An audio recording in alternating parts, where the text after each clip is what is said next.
Tangis pilu ojol di Palembang hilang motor saat ambil orderan, baru kredit 6 bulan.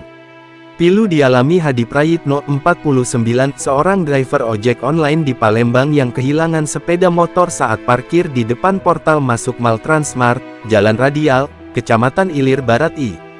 Nahasnya Hadi sedang mengambil orderan makanan di dalam mall selama beberapa menit. Peristiwa itu terjadi pada tanggal 29 April tahun 2025 sekitar pukul 15.40 waktu Indonesia Barat.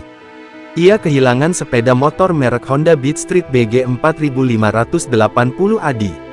Kini ayah dua anak itu mengandalkan sepeda motor keluarga yang sedang menganggur kalau ingin mengambil orderan. Saat dijumpai, Hadi menceritakan saat itu ia sedang menerima order makanan di Mall Transmart seharga 70.000. Motor yang dia parkir di depan portal lupa dipasang gembok, sehingga hanya dalam keadaan terkunci stang.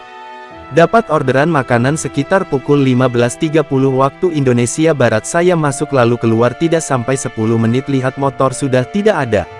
Posisi motor hanya terkunci stang, ujar Hadi, Jumat tanggal 2 Mei tahun 2025. Hadi sempat kebingungan setelah melihat sepeda motornya yang sebelumnya ditinggal sebentar sudah hilang. Ia mencoba bertanya ke security mall untuk meminta rekaman CCTV. Karena kejadiannya tidak ada yang lihat, saya coba tanya ke security bagaimana mau lihat CCTV. Disarankan buat laporan polisi dulu, katanya. Laporan Hadi telah diterima Polsek Ilir Barat I dan akan diselidiki pihak kepolisian. Selain ke polisi, ia juga mengadu ke pihak leasing motor dan Samsat. Karena motor itu baru jalan cicilan 6 bulan Pak. Saya harap ada keringanan dari leasing, katanya. Dengan hilangnya sepeda motor, Hadi kesulitan memenuhi kebutuhan sehari-hari keluarga.